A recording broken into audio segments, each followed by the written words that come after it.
खुलुमबाय बे समाव बडोलेण्ड इंखं टेलिभिजननि स्टुडिय'आव आं मिथिका नार्जारि दिनै मोनाबिलिनि गाहाय रादाबफ्राव दङ।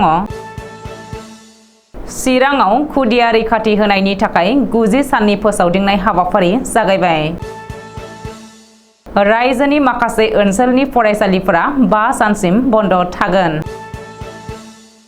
सेबाया कम्पार्टमेन्टेल आनजादनि रुटिन फोसावबाय। रायजोनि दरथाम जिल्लायाव दैबाना सा 575 सुबुङा सैनांदों। उदांस्रिनि 75 बोसोर उनावबो गसाइगावनि मोनसे गामियाव मोब्लिब सिबिथायनिफ्राय जानगाराव थानांदों। गसाइगावआव आम आदमी पार्टीनि धरना। बिजनीआव फुंनि 7 रिंगानिफ्राय बेलासे 3 रिंगासिम गंसेबो डाम्पार खारनो मोना। मणिपुरनि हारियारि नांलाय खमलायाव सासेनि जिउ खहा आरो 3 जोखोम। सिरियायाव आमेरिका आर्मिनि हेलिकप्टारा गोग्लैनानै सा 22 जवान जोखोम जादों। गुजरातआव गिलु बालु अखा आरो लैथोनि बिपरजय बारहुंखा। दानिया फैदोनि आबुं रादाबाव।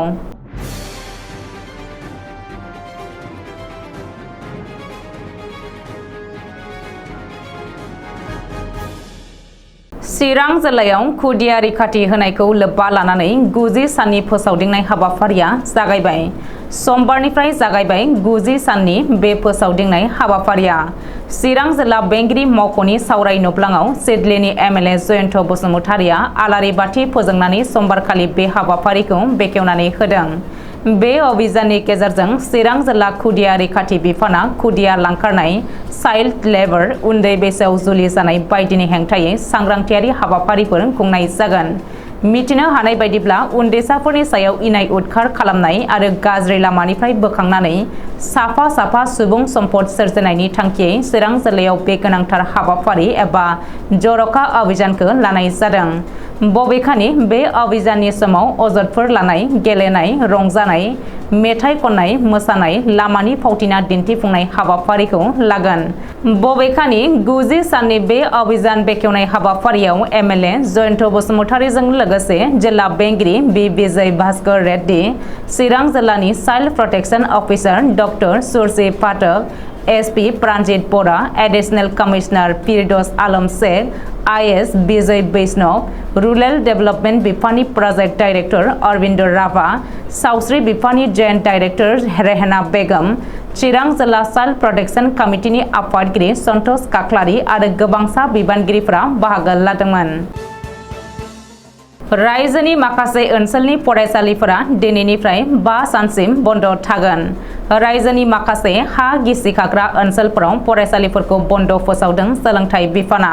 मिथिनो हानाय बायदिब्ला हाफ्लं, हारांगाजाव, माहुराव फरायसालिफोरखौ बन्द खालामथ'नो बिथोन होनानै सोलोंथाइ बिफाना नटिस जारि खालामदों। रायजोनि माखासे हाजोआरि ओनसोलाव जे अखा हानायनि जुनै हा गिसिखानाय बायदि थासारिया सोमजिदों। बेखौ नोजोर होनानैनो रायजोनि माखासे ओनसोलनि फरायसालिफोरखौ फैबाय थानाय 5 सानसिम बन्द खालामनो बिथोन होदों सोलोंथाइ बिफाना। सोलोंथाइ बिफाना बिथोन होनाय बायदियै हाफ्लं, हारांगाजाव, माहुर बायदि ओनसोलनि फरायसालिफोरा दिनै 13 जुननिफ्राय फैबाय थानाय सानबासिम बन्द थागोन। मख'नो गोनांदि डिमा हासाव जिल्लानि माखासे ओनसोलाव हाजोनि हा गिसिखानायजों लोगोसे सिलचर, मेघालय फोनांजाबनाय सनापुराव थांनाय सानफोराव लान्थ्रियै जे अखा हानानै हा गिसिखानायनि जुनै लामायाव थांलाय फैलाय हान्थिनायखौ बन्द खालामनानै होनो गोनां जादों। जाउनाव बै ओनसोलनि सुबुंफोरनि जिउ खांनायाव माखासे गोहोम गोग्लैदों आरो बयनिबो गोसोआव गिखांनाय थासारि सोमजिदों। Board of secondary education Assam सुंद'यै सेबाया एसएसएलसी कम्पार्टमेन्टेल आनजाद 2023 नि रुटिन फोसावबाय। 2023 मायथाइनि मेट्रिक आनजादाव उथ्रिसारनो हायि फरायसाफोरनि थाखाय कम्पार्टमेन्टेल आनजादनि रुटिन फोसावबाय सेबाया। देग्लायनि कम्पार्टमेन्टेल आनजादखौ फैगौ 4 जुलाइनिफ्राय 8 जुलाइनि गेजेराव खुंनाय जागोन। फुं आरो बेलासे मोननै खोन्दोआव आनजादखौ खुंनाय जागोन।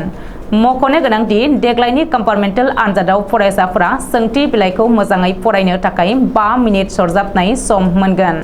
सेबाया फोसावनाय नटिसआव फोरमायथिनाय बायदिब्ला फुंनि आनजादाव फरायसाफ्रा 8:55 रिंगानिफ्राय 9 रिंगासिम 5 मिनिट सरजाबनाय सम मोनगोन। बेबायदिनो बेलासिनि आनजादावबो फरायसाफ्रा 1:25 रिंगानिफ्राय 1:30 रिंगासिम 5 मिनिट सरजाबनाय समखौ सोंथि बिलाइ फरायनो थाखाय मोनगोन। सोंथि बिलाइनि थफ्लाफोरखौ पुलिस थानानि असिया गावनो आनजाद मिरुआव जगायनांगोन। मख'नो गोनांदि सेबाजों खुंजानाय देग्लायनि मेट्रिक आनजादनि रिजाल्टखौ थांनाय 22 मे खालि फोसावनाय जादोंमोन, जेराव रायजोनाङै 72.69 जौखोन्दो फरायसाफ्रा उथ्रिसार जादों। रायजोनाङै सा 4,15,324 फरायसाफ्रा देग्लायनि मेट्रिक आनजाद लिरदोंमोन। बेनिनो 94,913 सा फरायसाफ्रा सेथि थाखोआव, 1,24,573 सा फरायसाफ्रा नैथि थाखोआव आरो 58,394 सा फरायसाफ्रा थामथि थाखोआव उथ्रिसार जादों। बेनिनो 18,653 सा फरायसाफ्रा स्टार्ट मार्क आरो 8,517 सा फरायसाफ्रा डिस्टिंक्शन मोनदोंमोन। आसामनि दरथाम जिल्लायाव दैबाना। बोसोरनि गिबि दैबानाया रायजोनि दरथाम जिल्लायाव गोहोम गोग्लैदों। बोसोरनि गिबि दैबाना लोमसावनाय दरथाम जिल्लाया जादों अदालगुरि, सनितपुर आरो काछार जिल्ला। सुलुङाव फोरमायथिनाय बायदिब्ला बै दरथाम जिल्लायाव सा 575 नि बांसिन सुबुंफ्रा दैबानाजों सैनांदों। बेनि गेजेराव सा 97 उन्दैसाफोरबो दङ। मख'नो गोनांदि अदालगुरि, सनितपुर आरो काछार जिल्लायाव दैबाना लोमसावदों होननानै Assam state disaster management authority सुंथायै ASDME आ फोसावदों। बबेखानि अदालगुरि जिल्लानि खलायगाव रेभिनिउ आरो सनितपुर जिल्लानि गहपुर रेभिनिउआव 150 हेक्टरनिबो बांसिन आबाद फोथारा दै सिङाव गोदोनानै दं होननानैबो ASDME नि सुलुङाव फोरमायदों। बेनि अनगायैबो दरं जिल्लायाव मोनथाम माथावरि, लखिमपुर जिल्लानि बिश्वनाथ महकुमायाव मोनसे माथावरिफोरखौ खहा खालामनायजों लोगोसे माखासे फरायसालि, अंगनबादि मिरु आरो मोनस्नि लामाफोरखौबो खहा खालामदों होननानै मिथिनो हादों। मख'नो गोनांदि गिबि मन्त्रि डक्टर हिमन्त बिश्व शर्माया थांनाय रबिबारखालि रायजोनि गासैबो जिल्ला बेंगिरि आरो एसपिफोरजों जथायै भिडिअ कनफारेन्सआव सावरायदोंमोन, जेराव रायजोआव जानो गोनां दैबाना आरो मिथिंगायारि अलखद थासारिजों मोगा-मोगि जानो आरो जुजिनो थाखाय थियारि जाखानानै थानो गिबि मन्थ्रिया गासैबो जिल्लानि जिल्ला बेंगिरिखौ बिथोन होदों। हादरा उदांस्रि जानायनि 75 बोसोरनि उनावबो दिनैसिम मोब्लिब सिबिथायनिफ्राय जानगाराव थानो गोनां जादों गसाइगावनि मोनसे गामिया। गसाइगाव महकुमानि सिङाव एबा 28 नं गसाइगाव बिधानसभा बियाबनि बेन्दोङाव गोग्लैनाय 2 नं खान्दनापारा गामिनि रायजो राजाफ्रा जोनोमनिफ्राय एबा बे गामियाव रायजो जाबोजेननायनिफ्रायनो दिनैसिम मोब्लिब सिबिथायनिफ्राय जानगाराव थानांदों। मख'नो गोनांदि थांनाय 2014 मायथाइयाव मोब्लिब बिफाननिफ्राय मोब्लिब खुन्थियाफोरखौ गायफैनाय जादोंमोनब्लाबो दिनैसिम मोब्लिबनि जेंनाखौ एबा मोब्लिब फोनांजाबनायखौ मोननो हायाखै, जायनि जुनै गोबां जेंना जेंगोनाजों सैनांदों गामिनि रायजो राजाफोरा। जायगानि सुबुंफोरा फोरमायनाय बायदिब्ला मोब्लिब फोनांजाबनाय गैयैजों लोगोसे लेन्टन, बाथि फोजोंनो केरासिन मोनैनि थाखाय फरायसाफोरनि फरायनाय लिरनायावबो माखासे जेंना जेंगोनाजों सैनांदों। बेनिखायनो दिनै कान्दनापारा गामिजों लोगोसे कान्दनापारा ओनसोलनि रायजो राजाफोरा थांनाय 2014 मायथाइयावनो मोब्लिब खुन्थियाफोरखौ गायनाय जादोंमोनब्लाबो दिनैसिम मा जाहोननि थाखाय मोब्लिब फोनांजाबनाय जानानै फैयासै आरो मोब्लिबनि जेंनायखौ मानो मोननो हादिया होननानै सोरखारनिसिम सोंथि खालामदों आरो खुद्रिसारदों। बेजों लोगोसेनो थाबैनो जेन' मोब्लिबनि जेंनायखौ मोननो हायो बेनि थाखाय आसाम सोरखार आरो बिटिआर सोरखारखौ खावलायदों। गसाइगावआव आम आदमी पार्टीनि धरना। मोब्लिब मासुल बारायनायनि हेंथायै आम आदमी पार्टीआ गसाइगावआव हेंथा सोमावसारनाय हाबाफारि बानजायदों। मिथिनो हानाय बायदिब्ला गसाइगाव सोहोराव थानाय मोब्लिब बिफाननि मावख' मोखाङाव क'क्राझार जिल्ला आम आदमी पार्टीआ दिनै मोब्लिब मासुल बांनायखौ लानानै सोरखारनि हेंथायै खुद्रिसारदों आरो बे खुद्रिसारनायनि गेजेरजों दानसेयारि बिलनि सोलाय प्रिपेइड बिल खालामनो नाजानायखौ गनायनानै लानो हाया होननानै मोब्लिब बिफाननि हेंथायै आम आदमी पार्टीआ होस्रिखावदों। बबेखानि मुवा बेसादनि बेसेनजों लोगोसे मोब्लिबनि मासुलाबो बेबायदियै सानफ्रोमबो बाङोब्ला निखावरि थाखोनि सुबुंफोरा माबोरै सोलिनो हागोन होननानै सोंथि खालामो क'क्राझार जिल्ला आम आदमी पार्टीनि क'अर्डिनेटर रन्जय कुमार ब्रह्मआ। बिजनी महकुमा खुंथायनि गोख्रों बिथोन आथिखालाव फरायसालिनि फरायसाफोरनि होंगो दोंगो थांलाय फैलाय बायदि थासारिखौ नोजोर होनानै बिजनी महकुमा खुंथाया बिथोन जारि खालामदों दि फुंनि 7 रिंगानिफ्राय बेलासिनि 3 रिंगासिम बिजनी नोगोराव गंसेबो डाम्पार आरो ट्रेक्टर सालायनो मोननाय नङा। मानो होनोब्ला डाम्पार ट्रेक्टरनि होंगो दोंगोआ बिजनी नोगोराव गोबां फरायसालिनि फरायसाफोर थांनाय फैनायाव गोबां हेंथा फैयो आरो जाब्रबथायनि आसाया बांसिन थायो। बेनि अनगायैबो बिजनी महकुमा खुंथायगिरिया बिथोन होबावदों दि आथिखालाव बिजनी महकुमा बेन्दोंनि जायखिजाया जायगायाव एबा लामा ड्रेन बानायनाय ठिकादारफोरा गोबाव सम आद्रा खामानि मावनानै थांथावा फैथावा खालामदोंब्ला बेनि सायावबो राहा लानाय जागोन आरो बेफोरबायदि बहाबाफोर दंब्ला बिजनी महकुमा खुंथायनो नोजोराव खोख्लैनो थाखाय खावलायदों रायजो राजाखौ। आथिखालाव मणिपुरनि आयेनारि हालोदा बारा मोजाङाव फैयाखै। हारियारि दाङाबाजिया दासिमबो सोलिगासिनो दङ। सरासनपुर जिल्लानि लाइलाइफाइ गामियाव 22 बोसोर बैसोनि एन मुवांसां मुंनि सासे बिडिपि सोद्रोमाखौ कुकी थिउरियाफोरा गावथारनानै गालांदों। बेनि अनगायैबो सानजा इम्फल जिल्लानि कांपकपियाव 3 जोखोम जादों।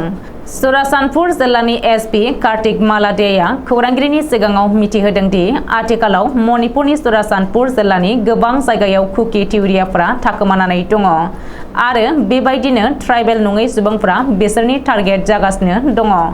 मख'नो गोनांदि गिबि मन्त्रि एन बीरेन सिंहखौ सा 51 सोद्रोमाजों दाजानाय गोजोन आफादाव थिसननायनि थाखाय कुकी ट्राइबेलफोरा बांसिन खुद्रिखांदों।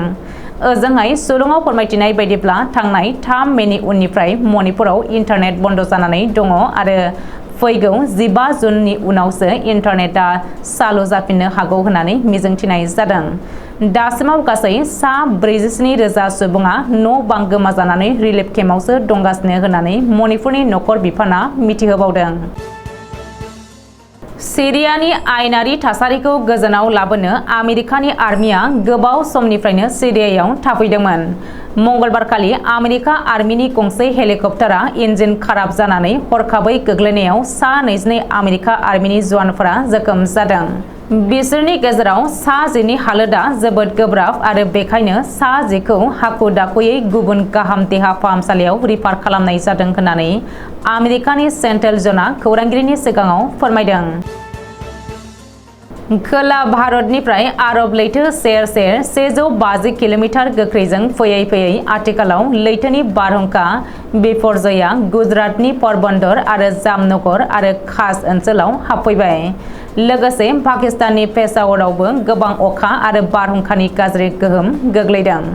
मंगलबारखालि फुंनि समाव गुजरातनि गोबां ओनसोलाव गोबां अखा आरो बारहुंखा बारनायजों गोबां हालाय हाफाय जानांदों होननानै सुलुङाव फोरमायदों। मख'नो गोनांदि खोला भारतनि केरेला, तामिलनाडु, कर्नाटक आरो महाराष्ट्रआव लैथोनि बारहुंखा बिपरजया जोबोद गोख्रैथिजों बारनानै गावनि गोहोखौ दिन्थिबोखांबाय। IMD एबा मेट्रलजिकेल डिपार्टमेन्टआ अनुमान खालामनाय बायदिब्ला सोनाब बंग आरो सिक्किमावबो फैगौ 24 घन्टायाव गोबां अखा आरो बारहुंखा बारनो हागौ। दिनै मोनाबिलिनि रादाबा एसेनोसै। गोजोन्थों।